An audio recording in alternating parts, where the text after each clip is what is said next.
بسم الله الرحمن الرحيم الحمد لله والصلاة والسلام على رسول الله أما بعد رب اشرح لي صدري ويسر لي أمري واحلل عقدة من لساني يفقه قولي السلام عليكم ورحمة الله وبركاته hurmatlik ustozlar va qarindoshlar bugungi tafsir darsimiz Baqara surasi 249 oyatdan 252 oyatgacha أعوذ بالله من الشيطان الرجيم بسم الله الرحمن الرحيم فلما فصل طالوت بالجنود قال إن الله مبتليكم بنهر فمن شرب منه فليس مني ومن لم يطعمه فإنه مني إلا من اغترف غرفة بيده فشربوا منه إلا قليلا منهم فلما جاوزه هو والذين آمنوا معه قالوا لا طاقة لنا اليوم بجالوت وجنوده قال الذين يظنون أنهم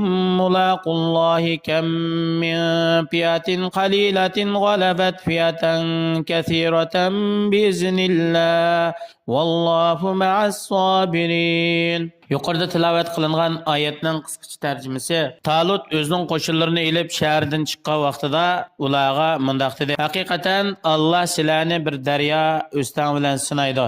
Kimki o daryoninki suyidan ichir ekan, u odam mening yo'lamda emas, urushda menga hamroh bo'lmaydi. Kimki bu o'stangning daryoning suyidan ichmaydi ekan, bu odam men bilan bir yo'lda bo'ladi, urushda menga hamroh bo'ladi. Faqat nayiti bek usab ketib, bir changal yoki bir uch miqdori ichib qolsa, buning hech qanday ziyni yo'q dedi. Shuning bilan askarlar daryoning suyidan ichdi. Faqat ularning orasida ozgina qo'shin qattiq usab ketgan turug'liq suv ichmay sabr qildi. Talut va uning bilan birga bo'lgan mu'minlar daryodan o'tgan vaqtida uning qo'shinlarining ba'zisi mundaq dedi: Hozir bizning Jalut va uning askarlari bilan urush qilg'idak, ularga qarshi tug'dak kuch-quvvatimiz yo'q. Ularning soni ko'pkan, ularningki qurol yaroqlari xilkan, tayyorlik puxta ekan. Bizning sonimiz oz, bizda undaq esil qurollar yo'q. Biz ularga qarshi urush qila olmaymiz deb urush qilishdan bosh tortdi. Shu vaqtida qiyomat kuni Alloh bilan uchrashishga ishongisi bo'lgan, iymoni mustahkam bo'lgan mu'minlar shundaq dedi: Son jihatda az bo'lgan nurg'ungina mu'minlar jamoati, son tayyorlikda ko'p bo'lgan nurg'un kofirlar jamoati ustidan Allohning izni, Allohning yordami bilan g'alaba qiladi. G'alaba qilishdagi ibrat bu yerda sonning ko'pligi tayyorlik bilan emas, balki Allohga bo'lgan haqiqiy iymon, ishonch, sabrchanlik bilan bo'ladi. Alloh subhanahu va taolo o'zining bandalaridan sabrchan kishilar bilan birga bo'ladi, ularni kuchlantiradi, ularga yordam beradi dedi. ولما برزوا لجالوت وجنوده قالوا ربنا افرغ علينا صبرا وثبت أقدامنا وانصرنا على القوم الكافرين فهزموهم بإذن الله وقتل داود جالوت وآتاه الله الملك والحكمة وعلمه مما يشاء ولولا دفع الله الناس بعضهم ببعض لفسدت الأرض ولكن الله ذو فضل على العالمين.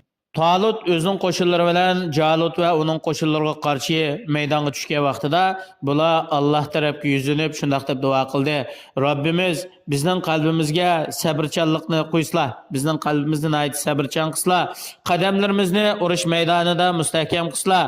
Biz urush maydonidan bir qichib ketib qolmayli va dushmanlarimizning oldida mag'lub bo'lmayli. O'zlarining kuch-quvvatlari bilan va o'zlarining kuchlantirishlari bilan zolim kofir qavmga qarshi bizga g'alaba nusrat ato qilslar deb chin ixlosi bilan Allohga yalvorib duo qildi. Ular Allohning izni bilan kofirlarni mag'lub qildi. Musulmonlarning orasida Davud dushmanning qo'mondoni bo'lgan Jalutni o'ltirdi. Alloh subhanahu va taolo Davudga podshohlik va payg'ambarlikni ato qildi va uningga ilm ma'rifatning turlaridan xolgan ilmlarni o'rgatdi va uningga dunyo va oxiratning ishlarida yaraydigan kuch-quvvat, ilm ma'rifatni jami qildi. agar Alloh subhanahu va taoloning zaminda buzuqchilik qilayotgan bir bo'lik insonlarni uningdan kuchli bo'lgan yana bir bo'lik insonlar bilan dafi qiladigan sunnati ilohiysi bo'lmagan bo'lsa edi, zaminga zolimlar hukmronlik qilib zaminni fitna fasod buzuqchilikqa to'ldirib o'tadi. Alloh har zamonda har qanday bir kafir qavmlar haddidan ishib zaminda buzuqchilik qiladi ekan, uningdan kuchli bo'lgan bir qavmni, mayli u musulmon bo'lsin yoki kafir bo'lsin, shu zaminda buzuqchilik qilayotgan, kishilarga zulm qilayotgan, nohaq qon to'kayotgan bundaq badbaxtlarni buzuqchilikdan cheklash, sen zaminda ko'ranglab ketma deb ularni cheklaydigan bir kuch-quvvatni avatidi. Mayli u kafirlar tarafdan bo'lsin, mu'minlardan bo'lsin. Xuddi hozirgi davrimizdagidek Xitoy kafirlari haddidan ishib, dunyoga patmay o'zini hammadan cho'ng sanab turayotgan vaqtida Alloh subhanahu va taolo uning qarshisida, ya'ni musulmonlar aciz holatga tushib qolgandan keyin uning qarshisida uningga qarshi turadigan boshqa bir kafir kuchlarni Alloh subhanahu va taolo tayyor qildi. Ular o'zlarining obro'yini olsin, kuch-quvvatini olsin, dunyodagi o'rnini olsin, shuni qo'g'dash maqsadda har tarafdan Xitoyga qarshi birliksab tuzayotdi. Xitoyni dunyoga xo'ja bo'ladigan, zaminda buzuqchilik qiladigan, kishilarga zulm qiladigan, irqiy qirg'inchilik qiladigan jinoyatlardan cheklash uchun o'zining manfaatini o'ylasimi Xitoyga qarshi birliksab tuzayotdi. Bu Allohning qonuniyati. Alloh har zamonda, har makonda haddidan oshgan zolimlarga eningdimi bakroq bo'lgan bir zolimni musallat qilish, hukmron qilish orqali bir-birini yo'qotib, zaminni buzuqchilikdan va zulmdan Alloh subhanahu va taolo tozalaydi. Tilka ayatullahi natluha alayka bil haqq va innaka laminal mursalin. Ey Allah'ın peygamberi, yukarıda sana tilavet kılınan ayetler, bu hemmisi roşan, uçuk ayetler, bu Allah'ın ayetleri. Bu Allah'ın ayetleri nayeti en rastçıl bir haber ve adil bir hükümlü üzüçü ağan şundak bir haberler bu. Hakikaten sen alemlerinin perverdigarı tarafından evetilgen hakiki peygambersen, Allah'ın elçisisin. Yukarıdaki ayetlerden ilindiğin faydalar, birincisi, qo'mondan nayati aql farosat hikmat bilan ish qiladigan bo'lish kerak.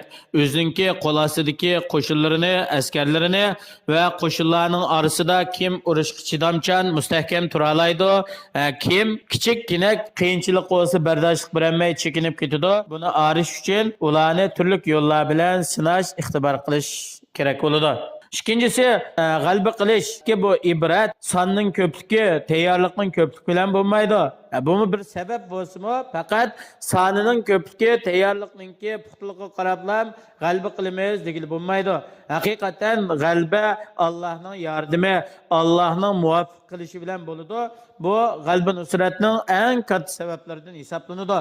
To'g'ri, tayyorlik bo'lish kerak, son bo'lish kerak ma'lum miqdorda. Eningdan sirt shularningki qalbida Allohga bo'lgan bir ishonchi, yaqin bo'lish kerak. Alloh bizga cho'qim yordam berdi. Biz Alloh roziligi uchun urush qilamiz. Allohning dinini oliy qilish va zaminda buzg'unchilik qilayotgan Allohning dushmanlari, insoniyatning dushmanlarini yo'qotish uchun urush qilamiz deydigan bir ishonchi bo'ladi ekan, cho'qim Alloh ularga yordam beradi. Oyatdan chiqadigan yana bir foyda, hamda bu qattiq fitna fasod bundaq ahvol ostida haqiqiy qalbi Allohga bo'lgan ishonchi bilan to'shgan kishilar mustahkam tura oladi. Biz yuqorqi oyatda bayon qilib o'tgandek, shu kishilar qiyinchilikda sabr qildi va mustahkam turdi, g'alaba nusratga erishdi. Oyatdan chiqadigan yana bir foyda nima desa, urush o'rinlarida, ya'ni qiyinchilik o'rinlarida bo'libmi, urush maydonida inson oldi bilan chin qalbidan samimiylik bilan Allohga yolvorib, Allohga duo qilib, Allohdan bir yordam talab qilsa, bu duoning ijobat bo'ladigan o'rinlari. Shunga har qanday bir qiyinchilik yoki bir ig'ir mas'uliyatni ado qilishning oldida Allohga yolvorib, Allohdan yordam talab qilish zarur bo'ladi. Oyatdan chiqadigan yana bir foydalar, Alloh taolaninki prinsipi, Allohning hikmati, xalqlarning ba'zisining eskiligi, buzuqchiligini zaminda ilib borayotgan, yana ba'zi bilan mudofaa qiladi, yo'q qiladi. Bu ilohiy prinsip Allah'ınki hikmet bilen orunlaştırgan işlerden ibaret. Allah subhanahu ve teala her birimizni Allah razı boladigan cihatdan ibaret amel ibadetlerini kılışka müyesser kılsın. Vesselamu aleyküm ve rahmetullahi ve berekatuhu.